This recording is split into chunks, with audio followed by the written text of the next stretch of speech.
Welcome to தனா தமிழ். இன்னைக்கு நம்ம சேனலில் என்ன பார்க்க போறோம்னா மோர் குழம்பு தான் வைக்க போகிறேன். எல்லாருக்கும் பிடிச்ச ஒரு மோர் குழம்பு வச்சிடலாம். இப்போ வாங்க வீடியோக்குள்ள போயிடலாம்.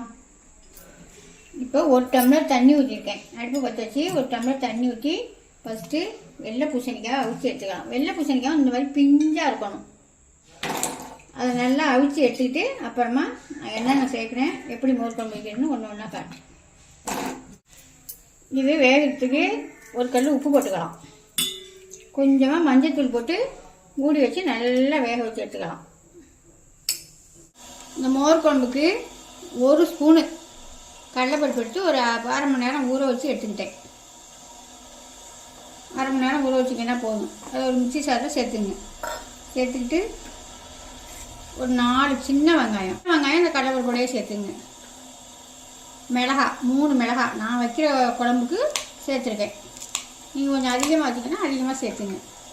சின்ன துண்டு இஞ்சி அதை சேர்த்துக்கலாம்.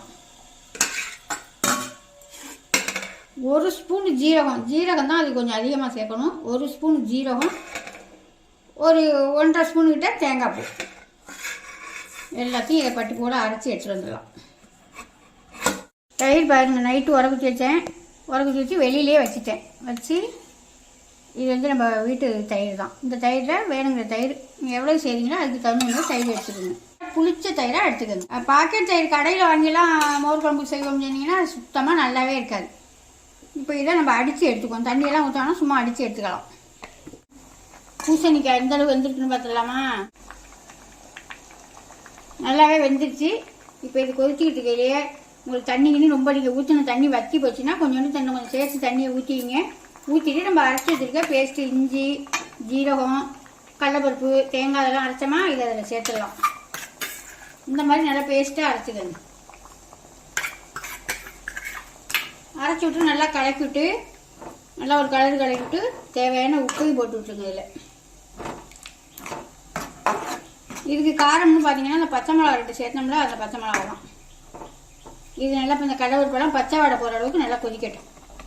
உங்களுக்கு நல்லா திக்கு கொடுக்கும். அதனால் அந்த அளவுக்கு தண்ணி பார்த்து நீங்கள் சேர்த்துக்கணும். அப்புறம் நம்ம மோர் வேறு தயிர் வேறு அடித்து வச்சுருக்கோமா அதையும் சேர்த்துக்கணும். அதுக்கு தகுந்த மாதிரி தண்ணி சேர்த்துக்கணும். அதுக்கு தொட்டுக்க பாருங்கள். இது என்னன்னு பார்த்தீங்கன்னா கொண்டக்கடலை, வெள்ளை கொண்டக்கடலையை ஊற வச்சு நைட்டே ஊற வச்சுருந்தோம். ஊற வச்சு அது ஒரு கிரேவி மாதிரி செஞ்சுருக்கோம். அதுக்கு தொட்டுக்கிட்டு சாப்பிட சூப்பராக இருக்கும். அவ்வளோதான். அதுக்கு தொட்டுக்கிட்டு சாப்பிட்றதுக்கு கொண்டக்கடலை கிரேவி. குழம்புக்கு தேவையான உப்பு போட்டுக்கணும். காய் வேக வச்சனால அப்பயே ஒரு கல் உப்பு போட்டிருக்கேன். மோர் குழம்புனால கொஞ்சம் தண்ணியாக தான் வைப்பாங்க. நான் என்னமோ கொஞ்சம் கட்டியாக தான் வைப்பேன். கொஞ்சம் திக்காக தான் வைப்பேன். நான் வைக்கையில் காமிக்கிறேன் உங்களுக்கு. மோர் குழம்புக்கு ஒரு தாளிப்பு ஒன்று கொடுத்துடலாமா? ஒரு 2 ஸ்பூன் எண்ணெய் ஊற்றிருக்கேன். எண்ணெய் ஊற்றிட்டு கொஞ்சோண்டு கடுகு, கொஞ்சோண்டு வெள்ளை உளுந்து, கொஞ்சோண்டு ஜீரகம், ஒரு 2 பச்சை மிளகாய், ஒரு கருவேப்பிலை வச்சு, கொஞ்சோண்டு பெருங்காயப்பொடி, நல்லா கடுகெல்லாம் வெடிச்சோன்னு கொஞ்சமாக பெருங்காயப்பொடி,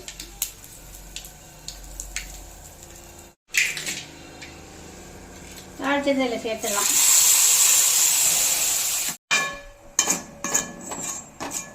இப்போ இது எல்லா வேலையுமே இது முடிஞ்சிச்சு. மோர் குழம்புக்குள்ளது எல்லாமே தாளிப்பு குழம்பு எல்லாமே கொடுத்தாச்சு. இப்போ அடுப்பை ஆஃப் பண்ணிவிட்டு மிக்சியில் அடித்து வச்சுருக்கோம்மா மோர் அதை தூக்கி ஊற்றிட வேண்டியதான். அவ்வளோதான். சூப்பரான மோர் குழம்பு, உங்களுக்கு பிடிச்ச மோர் குழம்பு ரெடி ஆயிடுச்சு. சூப்பராக இருக்குங்க. நல்லா சுட சுட சாதத்தை வடித்து நல்லா காரம் சாரமாக ஏதாவது தொட்டுக்க பண்ணிக்கிட்டு சாப்பிட்டீங்கன்னா, நான் செஞ்சுருக்கதே இன்றைக்கி சூப்பர் தொட்டுக்க. ஒரு உருளைக்கிழங்கு வச்சுக்கிட்டு சாப்பிட்டீங்கன்னா கூட அருமையாக இருக்கும். அவ்வளோதாங்க, மோர் குழம்பு ரெடி. இதை இப்போ இறக்கி வச்சு சாப்பிட்டுடலாம். சூப்பராக ரெடி ஆயிடுச்சு. இப்போ சாப்பிட்டுடலாமா? இப்போ வீட்டில் உள்ளவங்களுக்கு எல்லாருக்குமே ரொம்ப பிடிக்கும். குழம்புல கொஞ்சம் வச்சுக்கலாம்.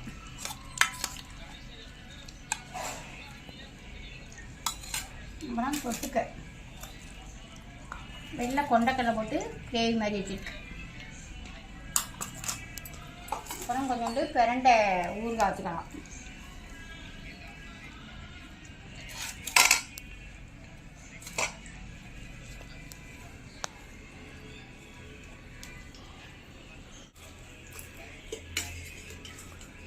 மோர் குழம்புக்கும் இந்த வெள்ளை கொண்டக்கடலை குருமாவுக்கும் சூப்பராக இருக்குங்க. இதே மாதிரி நீங்கள் ரெடி பண்ணி பார்த்துட்டு எப்படி இருக்குன்னு கமெண்ட்டில் சொல்லுங்கள். அடுத்த வீடியோவில் பார்ப்போம். பாய்.